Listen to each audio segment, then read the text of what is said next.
하나님 말씀 출애굽기 21장 12절부터 마지막 36절까지 말씀을 받겠습니다.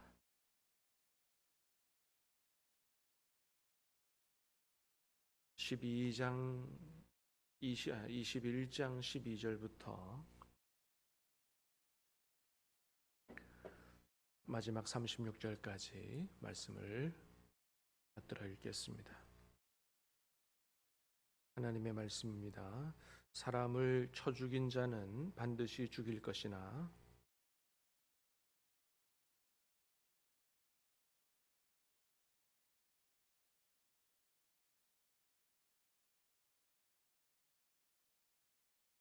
사람이 그의 이웃을 고의로 죽였으면 너는 그를 내 제단에서라도 잡아내려 죽일지니라.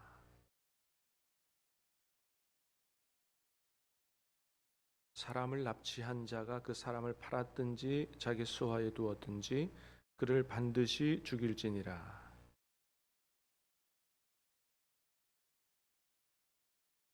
사람이 서로 싸우다가 하나가 돌이나 주먹으로 그의 상대방을 쳤으나 그가 죽지 않고 자리에 누웠다가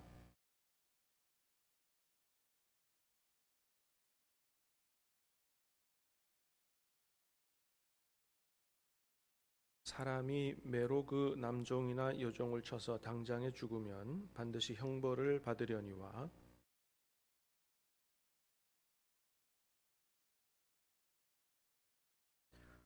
사람이 서로 싸우다가 임신한 여인을 쳐서 낙태하게 하였으나 다른 해가 없으면 그 남편의 청구대로 반드시 벌금을 내되 재판장의 판결을 따라 낼 것이니라. 눈은 눈으로, 이는 이로, 손은 손으로, 발은 발로.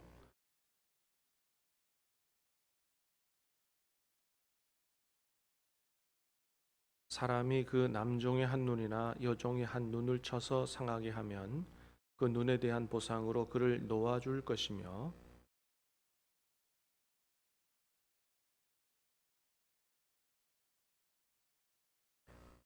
소가 남자나 여자를 받아서 죽이면 그 소는 반드시 돌로 쳐서 죽일 것이요 그 고기는 먹지 말 것이며 임자는 형벌을 면하려니와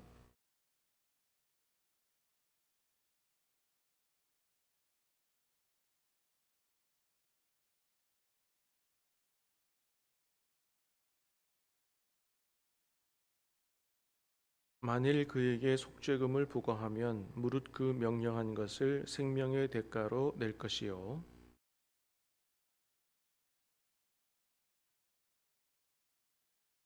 소가 만일 남종이나 여종을 받으면 소 임자가 은 30세겔을 그의 상전에게 줄 것이요 소는 돌로 쳐서 죽일지니라.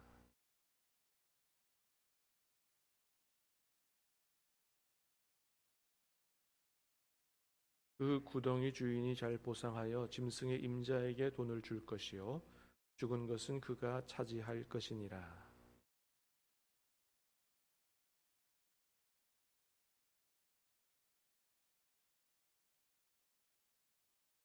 같이 읽습니다.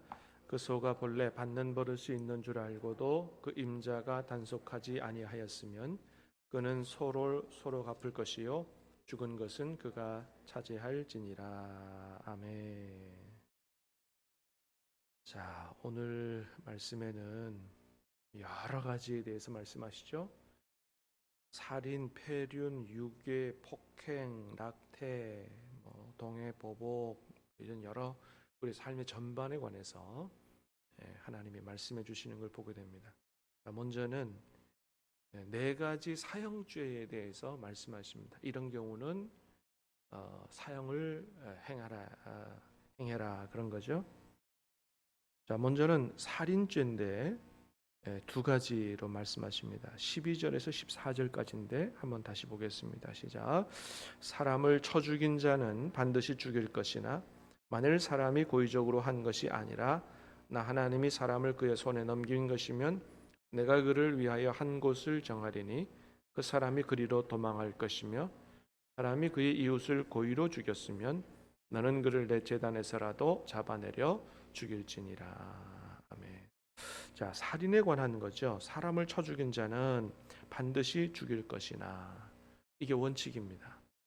절대 사람이 사람을 죽이는 일이 있어서는 안 된다. 이게 원칙인데 예외적인 규정이 있다는 거죠. 만일 사람이 고의적으로 한 것이 아니라, 고의적으로 죽인 게 아니고, 뭐 예를 들어서 이 나무를 그 읽다가 이 도끼 날이 빠져가지고 사람이 맞아서 죽는, 그래서 우발적인 사고라든지 또는 뭐 하나님이 넘긴 경우라든지, 이래서 고의적이 아니라 사람을 죽이게 된 경우, 이런 경우는 죽이지 말고 하나님이 도피성을 정할 테니 그리로 도피하도록 그렇게 하나님께서 살 길을 열어주시는 걸 보게 되죠. 그런데 그럼에도 불구하고 나중에 조사해 봐서 이게 고의적으로 죽였다라는 게 판명이 되면 어떻게 하라고요? 하나님의 제단에서라도 끌어내려서 반드시 사형을 시키라. 이렇게 아주 엄격하게 말씀하고 계시는 걸 보게 됩니다. 여기서 우리가 볼 수 있는 것은 뭐예요? 하나님께서는 사람의 생명을 얼마나 귀하게 여기시는가. 절대로 살인이 일어나서는 안 된다라고 하는 것을 말씀하시는 걸 보게 되죠. 자, 두 번째는 부모를 때리거나 모욕하는 행위입니다. 자, 15절 읽어봅니다. 시작. 자기 아버지나 어머니를 치는 자는 반드시 죽일지니라. 17절도 읽어보겠습니다. 시작. 자기의 아버지나 어머니를 저주하는 자는 반드시 죽일지니라. 아버지나 어머니를 치는 자는 아버지나 어머니를 쳐서 죽이는 경우가 아닙니다. 아버지나 어머니를 치는, 폭행을 가하는 경우, 이런 경우는 죽인 것이 아니라 상해를 가하고 폭행을 하는 것이라도 죽이라는 거예요. 부모님에 대한 부분은 아주 엄격하죠. 17절 마찬가지예요. 아버지나 어머니를 저주하는 자, 입으로 저주하는 자도 죽이라. 왜 이렇게 아주 하나님이 강하게 말씀하세요? 부모님은 하나님의 대리자이시기 때문에 레위기에 보면은 하나님 말씀하십니다. 하나님은 하나님 모욕하는 자를 죽이라고 하셨어요. 절대 있을 수 없는 일이죠. 그러니까 부모님은 하나님 같이 대하라. 하나님의 생명의 대리자이기 때문에 부모를 치는 자나 저주하는 자나 사형에 처하라고 아주 엄격하게 말씀하시는 걸 보게 됩니다. 그래서 내 부모를 공경하라 그러지만 레위기에서는 내 부모를 경외하라라고까지 말씀하시죠. 경외라는 단어는 하나님께 쓰는 단어인데 부모님에게도 하나님이 쓰시는 것을 보게 됩니다. 자, 세 번째는 유괴의 경우죠. 16절 시작. 사람을 납치한 자가 그 사람을 팔았든지 자기 소화에 두었든지 그를 반드시 죽일지니라. 유괴, 사람 납치 절대 있어서는 안 된다. 사람을 그렇게 해서는 안 된다. 사람을 납치해서 유괴해서 돈을 바라고 있을 수 없는 일이라는 거죠. 유괴에 관해서도 아주 엄격하게 말씀하십니다. 자, 이렇게 네 가지의 경우 사형에 해당한다 말씀하십니다. 그 다음에는 이제 손해배상에 대해서 말씀하세요. 18절에서 19절까지 시작. 사람이 서로 싸우다가 하나가 돌이나 주먹으로 그의 상대방을 쳤으나 그가 죽지 않고 자리에 누웠다가 지팡이를 짚고 일어나 걸으면 그를 친 자가 형벌은 면하되 그간의 손해를 배상하고 그가 완치되게 할 것이니라. 사람이 살다 보면 서로 싸울 수 있다는 거죠. 또 너무 화가 나가지고 돌이나 주먹이나 상대방을 때릴 수 있다는 거예요. 자, 상대방이 죽으면, 살인이 되면 어떻게 해요? 그거는 어쨌든 기본적으로 사형에 해당하는 죄예요. 그러나 죽지 않고 이렇게 피해를 입은 경우는 어떻게 해요? 그간의 손해를 배상하고 완치되도록 해주는 거예요. 그냥 돈으로 이만큼 해서 갚았다, 끝나면 안 된다는 거죠. 뭐예요? 완치되도록 그렇게 자신이 이웃에게 가한 그런 모든 피해를 완전하게 보상해야 된다. 자, 그렇게 말씀하시는 걸 보게 되죠. 자, 그 다음에는 종에 관한 것도 말씀하세요. 20절, 자, 21절 시작. 사람이 매로 남종이나 여종을 쳐서 당장에 죽으면 반드시 형벌을 받으려니와 그가 하루나 이틀을 연명하면 형벌을 면하리니 그는 상전의 재산임이라. 남종이나 여종을 쳐서 당장에 죽으면 반드시 형벌을 받는다. 이거는 왜 그래요? 고의적이라는 거죠. 아주 죽일 어떤 의도를 가지고 그렇게 했다. 이렇게 보여지는 거죠. 반드시 형벌을 받아야 된다. 그러나 하루나 이틀이나 연명하면 이거는 고의적으로는 보이지 않는다. 그래서 형벌을 면한다. 이렇게 말씀하시는데 남종이나 여종의 같은 경우는 너무 유한 거 아닙니까? 이렇게 보일 수도 있지만 절대 그렇지 않다. 왜냐하면 이방 나라의 경우에는 이 종은 사람이 아니에요. 그냥 주인이 가진 물건 중에 하나죠. 그래서 주인이 때려서 죽었다. 그럼 그냥 내다 버리면 되는 겁니다. 자, 그럼에도 불구하고 이런 상황 속에서 하나님께서 주인이 종을 때려가지고 이렇게 죽게 되면 주인도 형벌을 받아야 된다라고 하는 것은 다른 나라에서 찾아볼 수 없는 아주 파격적인 그런 말씀인 것을 보게 됩니다. 하나님께서 종의 생명도 얼마나 귀중하게 여기시는가를 보게 되는 거죠. 자, 그 다음에 상해 복수법. 자, 23절, 24절, 25절 시작. 그러나 다른 해가 있으면 갑되 생명은 생명으로, 눈은 눈으로, 이는 이로, 손은 손으로, 발은 발로, 된 것은 된 것으로, 상하게 한 것은 상함으로, 때린 것은 때림으로 갚을지니라. 아멘. 자, 똑같이 갚아주라. 이런 말씀인데 이거는 여러분 단순하게 네가 당한 만큼 갚아줘라 이런 말씀이 아니고요. 더 큰 복수를 막으려고 하는 하나님의 조치다라고 하는 것이죠. 왜 그러냐 하면 여러분 우리가 다른 사람과 싸우다가 한 대 맞으면 어떻게 하고 싶어요? 한 대 똑같이 갚아주고 싶나요? 그러지 않죠. 한 대 맞으면 2대 때리고 싶고 10대 때리고 싶죠. 어떤 사람은 막 한 대 맞았다고 죽이도록 때리고 싶어 하죠. 그게 사람의 본성이라는 거예요. 그러니까 죄에 오염된 본성이죠. 그렇게 하면 안 된다. 받은 만큼만 돌려줘야 된다. 왜냐하면 이제 피해를 입힌 것 이것도 그냥 넘어갈 수는 없는 일이기 때문에 그래서 더 많이 복수를 하게 되면 계속해서 복수가 복수를 낳기 때문에 그래서는 안 된다. 그 사람이 잘못한 것에 대해서 과실을 물어야 되는 것도 있기 때문에 받은 만큼 피해를 본 만큼만 돌려주도록 그렇게 말씀하시는 것을 보게 됩니다. 자, 그 다음에는 종이라도 상해를 입은 경우는 보상해 줘야 된다 말씀하시죠.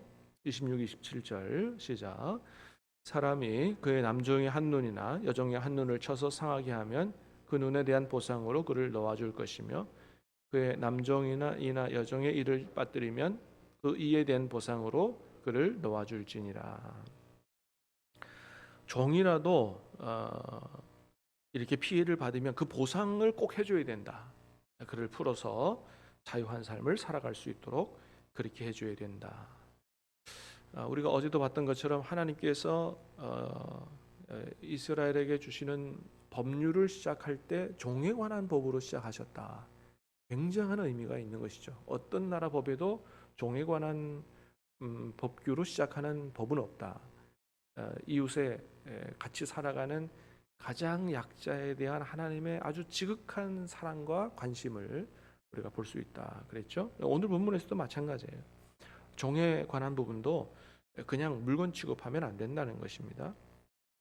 자, 이웃에게 이제 부주의함으로 폐를 끼친 경우입니다. 이웃과의 관계. 28절, 29절 시작. 소가 남자나 여자를 받아서 죽이면 그 소는 반드시 돌로 쳐서 죽일 것이요 그 고기는 먹지 말지며 임자는 형벌을 면하려니와 소가 본래 받는 버릇이 있고 그 임자는 그로 말미암아 경고를 받았으되 단속하지 아니하여 남녀를 막론하고 받아 죽이면 그 소는 돌로 쳐 죽일 것이요 임자도 죽일 것이며. 자, 소가 사람을 받아서 죽인 경우, 그 경우는 반드시 소를 돌로 쳐 죽여야 된다. 뭐 사람이 사람을 죽인 경우도 하나님 사형을 명령하시잖아요. 절대로 살인은 있어서는 안 된다. 소가 그런 경우는 뭐 두말할 것도 없죠. 소는 반드시 돌로 쳐 죽이라는 거예요. 그러나 주인은 형벌을 면하라. 왜요? 본래 자꾸 사람을 이렇게 받는 버릇이 있는 소가 있거든요. 그 주인이 어쩔 수 없는 경우가 있다는 거죠. 그런 경우는 주인이 형벌을 면하게 되는 거죠. 자, 그런데 이 소가 원래 받는 버릇이 있으니 잘못하면 사람 받아 죽일 수 있으니까 이거 잘 관리해야 됩니다라고 경고를 받았는데도 불구하고 그건 무시하고 잘 관리 안 하다가 사람을 죽이게 된 경우는 주인이 반드시 책임이 있다는 거예요. 사람을 죽인 책임. 그건 주인이 죽인 거와 똑같다. 그래서 그 임자도 사형에 처하도록 말씀하시는 것을 보게 됩니다. 자, 32절 시작. 소가 만일 남종이나 여종을 받으면 그 소 임자가 은 30세겔을 그의 상전에게 줄 것이요 소는 돌로 쳐서 죽일지니라. 남종이나 여종을 받은 경우는 죽이지는 않고 소 임자가 은 30세겔을 그의 상전에게 주라. 그러니까 그 당시에 이제 종이 돈으로 팔려갈 때가 한 은 30세겔 정도 된 거죠. 여러분, 가룟 유다가 예수님을 넘기면서 받은 게 은 30세겔이에요. 그러니까 예수님이 얼마에 팔려간 거예요? 종값에 팔려간 거예요. 종값에. 말도 안 되는 값에 팔려간 거예요. 말도 안 되는 짓을 가룟 유다가 한 것이죠. 자, 33절 34절도 읽어보겠습니다. 시작. 사람이 구덩이를 열어두고 파고 덮지 아니하므로 소가 낙이나 거기에 빠지면 그 구덩이 주인이 잘 보상하여 짐승의 임자에게 돈을 줄 것이요 죽은 것은 그가 차지할 것이니라. 자, 사람이 구덩이를 열어두거나 구덩이를 파고 덮지 아니한 경우, 이스라엘의 경우는 물이 귀했기 때문에 물을 얻기 위해서 구덩이, 우물 같은 걸 많이 파죠. 그러면 잘 관리를 해야 된다는 거죠. 덮어두고. 그렇지 않아서 이렇게 소나 낙이나 짐승이 빠져 죽으면 반드시 그에 상응하는 보상을 해야 된다. 왜냐하면 덮어두지 아니한 부주의가 있었기 때문에. 자, 그런데 그 다음에 내 소가 다른 사람의 소를 받아 죽인 경우, 참 여러분 보세요. 하나님이 별별 거를 다 말씀하세요. 그죠?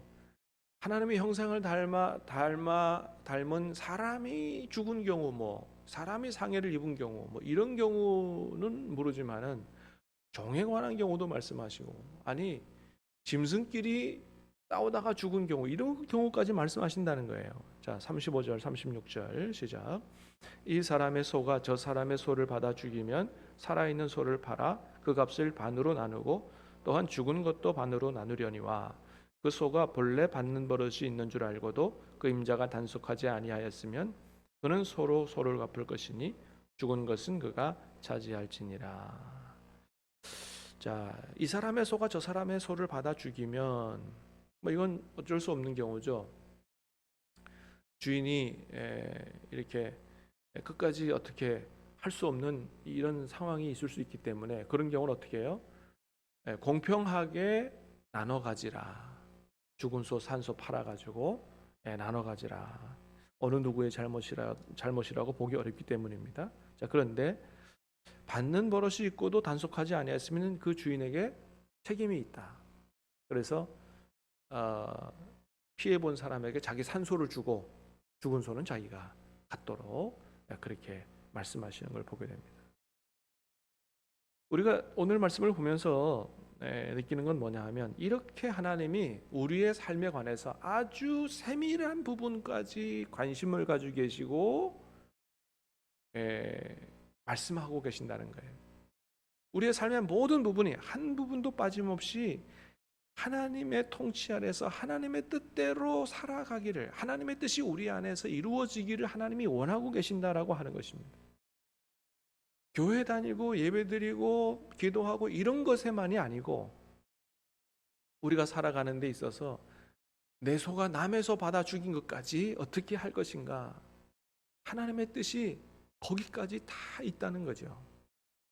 그래서 아주 우리는 하나님이 전적으로 하나님의 통치와 하나님의 뜻 안에서 살아가기를, 우리의 생각조차도 예수님께서 말씀하시는 것은 더 아주 완전한 말씀을 하시죠.